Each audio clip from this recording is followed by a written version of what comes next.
명절마다 찾아오는 불편함, 사소한 한마디에 쌓이는 서운함. 때로는 남보다 더 어려운 사이, 바로 고부 관계입니다.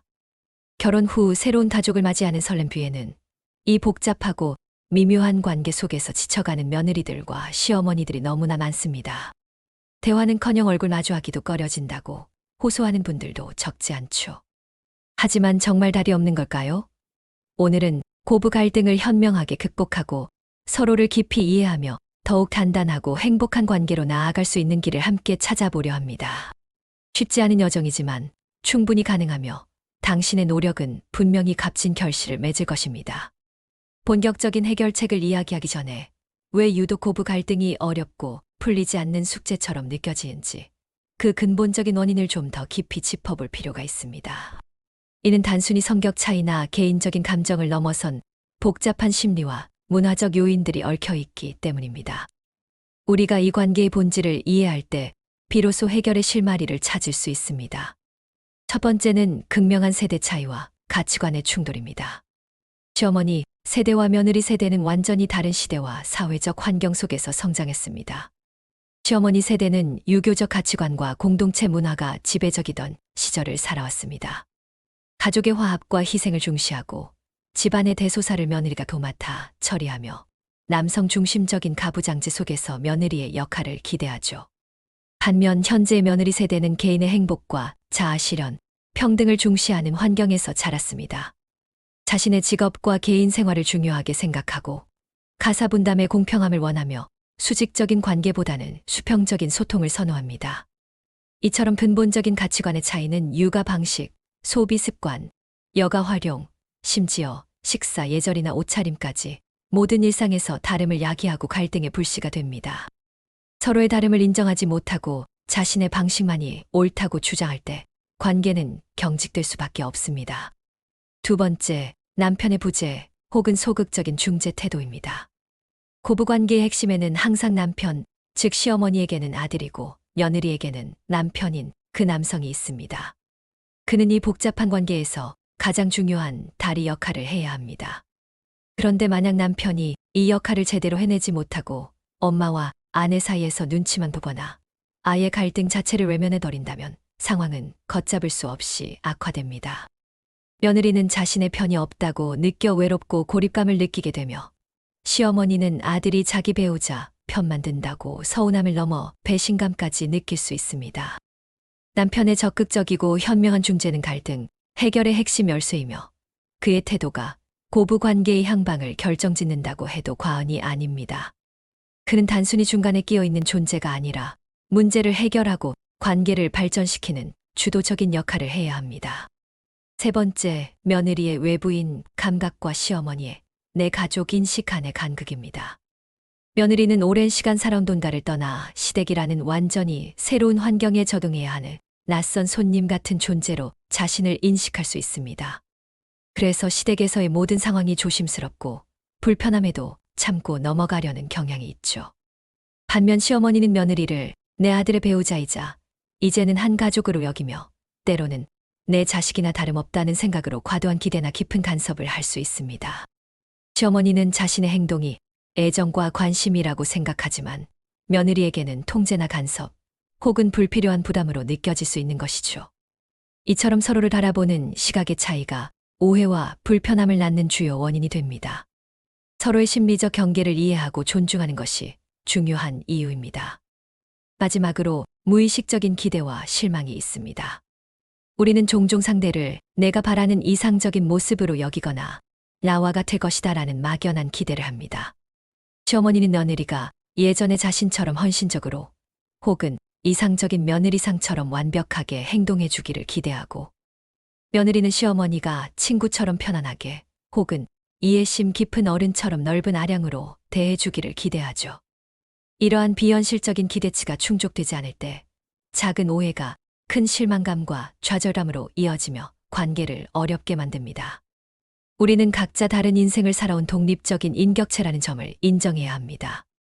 자, 이제 이러한 복잡한 고부 갈등을 풀어나갈 실질적인 방법들을 알아볼 시간입니다. 단순히 참거나 피하는 것이 아닌 건강하게 소통하고 서로를 이해하며 관계를 성장시키는 구체적인 전략들입니다. 이는 일방적인 희생이 아닌 상호 존중과 노력을 바탕으로 합니다. 첫 번째, 명확하고 유연한 경계선을 설정하고 존중하는 것입니다. 물리적, 심리적 거리를 적절히 유지하며 서로의 영역을 존중하는 것이 관계의 건강에 필수적입니다. 예를 들어 시댁 방문 시에는 갑작스럽게 찾아가기보다는 미리 연락을 드리고 시간을 조율하는 것이 좋습니다. 또한 개인적인 사생활이나 재정 문제, 부부관계 등 민감한 부분에는 깊이 관여하기보다는 조심스럽게 지켜보는 노력이 필요합니다. 무조건 안 되라고 직접적으로 거절하기보다는 어머니, 다음에는 미리 말씀드릴게요. 나 제가 요즘 바빠서 시간이 어려운데 다른 좋은 방법이 있을까요? 와 같은 긍정적이고 완곡한 표현으로 유연하게 경계를 설정해 보세요. 서로에게 필요한 시간과 공간을 존중할 때 불필요한 마찰을 줄이고 각자의 독립성을 유지할 수 있습니다. 이는 관계를 단절하는 것이 아니라 오히려 건강한 관계를 위한 기반이 됩니다. 두 번째는 솔직하고 존중하는 대화, 특히 나 전달법을 적극적으로 활용하는 것입니다. 상대방을 비난하거나 탓하기보다는 자신의 감정과 생각을 주어 나를 사용하여 전달하는 방식이죠. 예를 들어 시어머니가 자꾸 반찬 투정을 하실 때 어머니는 왜 항상 제가 한 음식에 불평하세요? 대신 어머니께서 그렇게 말씀하시니 제가 음식을 만들 때 조금 부담스러운 마음이 들어요 라고 말하는 식입니다.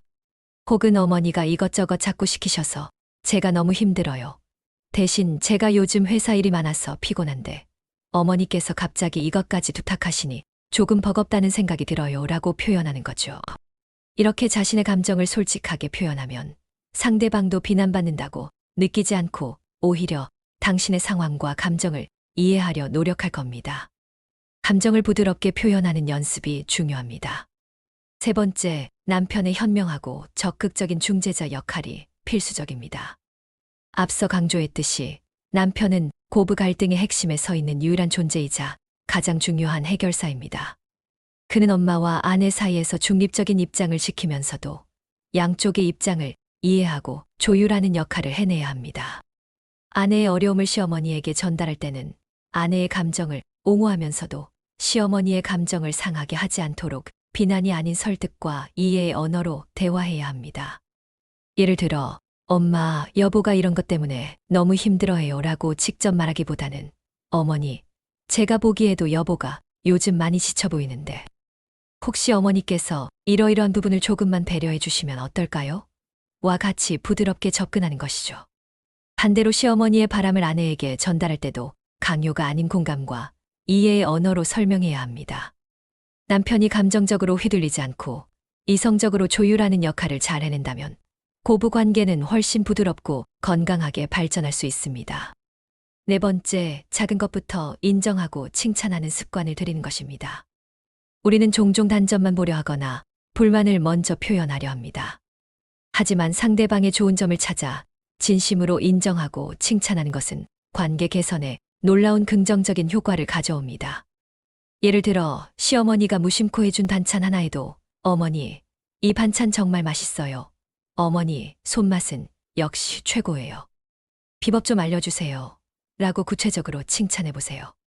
며느리도 시어머니에게 어머님 덕분에 걱정 없이 아이 맡기고 일에 집중할 수 있었어요. 정말 감사드립니다. 어머님 아니었으면 큰일 날 뻔했어요. 와 같이 진심으로 감사를 표현해보세요. 이러한 작은 한마디가 서로의 마음을 열게 하고 긍정적인 에너지를 만들어냅니다. 감사의 표현은 관계를 부드럽게 하는 마법과도 같습니다. 다섯 번째, 공통의 관심사를 찾고 함께하는 시간을 의도적으로 만들어 보세요. 굳이 거창한 활동이 아니어도 좋습니다. 함께 요리하거나 좋아하는 드라마를 같이 보거나 가벼운 산책을 하는 등 일상 속에서 공통의 즐거움을 찾고 함께 시간을 보내며 자연스럽게 친밀감을 형성하는 방법입니다. 처음에는 어색하고 불편할지 몰라도 반복적인 긍정적 경험은 서로에 대한 이해의 폭을 넓히는 데 큰 도움이 됩니다. 단순히 시어머니, 며느리라는 관계의 틀을 넘어 인간 대 인간으로서 서로를 알아가는 과정이 중요합니다. 같이 꽃을 키우거나 같은 스포츠팀을 응원하는 등 아주 사소한 것부터 시작해도 좋습니다. 여섯 번째, 다름을 인정하고 존중하는 태도입니다. 우리는 각자 고유한 존재이며 사고방식과 생활습관, 그리고 세대가 다르면 생각하는 방식도 다를 수밖에 없습니다. 서로의 다름을 비난하거나 억지로 바꾸려 하기보다 저 사람은 나와 다르다는 것을 인지하고 그 자체를 존중하는 자세가 필요합니다. 시어머니의 옛 방식이나 며느리의 새로운 방식을 무조건 틀렸다고 비난하기보다 그럴 수도 있겠구나 하고 이해하려 노력해 보세요. 세상에 완벽한 관계는 없으며 모든 사람이 내 생각과 같을 수도 없습니다. 서로의 다름을 이해하고 맞춰나가는 과정 자체가 관계를 단단하게 만드는 진정한 힘이 됩니다. 나는 맞고 너는 틀리다는 생각 대신 우리는 다를 뿐이라는 인식이 중요합니다. 물론 이 모든 과정이 쉽지만은 않을 것입니다. 오랜 시간 굳어진 관계를 바꾸는 데는 많은 인내와 노력이 필요하며 어쩌면 갈등이 더 심해지는 것처럼 느껴지는 순간도 있을 수 있습니다. 하지만 실제로 많은 분들이 이러한 노력들을 통해 고부 갈등을 현명하게 극복하고 더욱 단단하고 행복한 가족 관계를 만들어가고 있습니다. 예를 들어 한 며느리분은 처음에는 시어머니와 대화하는 것 자체가 너무 힘들고 어색했다고 합니다. 잔소리나 간섭처럼 느껴지는 시어머니의 말에 상처받아 대화를 회피하기 일쑤였죠. 하지만 남편의 권유로 시어머니와 함께 동네 요리 강좌를 다니기 시작했고 그 과정에서 서로의 다른 점을 인정하고 작은 칭찬들을 주고받으며 서서히 마음을 열었다고 해요. 요리 실력에 대한 칭찬, 서로의 취향을 알아가는 대화 속에서 자연스럽게 관계가 부드러워졌습니다. 이제는 명절마다 서로 피하기 바빴던 고부가 함께 여행 계획을 세우고 먼저 안부를 묻는 사이가 되었다고 합니다. 또 다른 사례에서는 시어머니가 며느리에게 잔소리를 할 때마다 며느리가 나 전달법으로 자신의 솔직한 감정을 표현하기 시작했습니다. 처음에는 시어머니도 당황했지만 며느리의 진심을 느끼고는 점차 자신의 표현 방식에 대해 되돌아보게 되었다고 합니다. 며느리도 시어머니의 잔소리가 사실은 관심과 걱정의 표현이었다는 것을 이해하게 되면서 서로를 오해하지 않고 소통하는 방법을 배웠습니다. 이처럼 꾸준한 대화와 노력이 기적을 만들기도 합니다. 때로는 혼자 감당하기 어렵고 감정의 골이 너무 깊다면 전문가 가족 상담사, 심리 치료사 등의 객관적인 도움을 받는 것도 매우 좋은 방법입니다. 전문가의 중재와 조언이 해결의 실마리를 제공하고 건강한 관계의 방향을 제시해 줄 수 있습니다. 당신의 고부관계도 행복해질 수 있습니다. 고부관계는 결코 쉽지 않은 관계이지만 노력할수록 꽃을 피우는 씨앗과 같습니다. 서로의 다름을 인정하고 존중하며 꾸준히 소통하려는 진심 어린 노력이 있다면 충분히 행복하고 의미 있는 관계로 발전할 수 있습니다. 어쩌면 당신의 삶에서 가장 든든한 지원군이 될 수도 있습니다. 오늘 말씀드린 방법들이 여러분의 고부관계의 작은 변화라도 가져올 수 있기를 진심으로 바랍니다. 가장 중요한 것은 포기하지 않고 관계 개선을 위해 노력하려는 의지입니다. 여러분은 고부 갈등을 어떻게 극복하셨나요? 혹은 지금 어떤 어려움을 겪고 계신가요? 댓글로 여러분의 경험과 지혜를 나눠주세요. 여러분의 이야기가 또 다른 누군가에게 큰 힘과 위로가 될 수 있습니다. 서로의 경험을 나누는 것만으로도 큰 위안이 될 겁니다. 영상이 도움이 되셨다면 좋아요와 구독, 그리고 알림 설정 부탁드립니다. 다음에도 더 유익하고 공감 가는 영상으로 찾아뵙겠습니다. 감사합니다.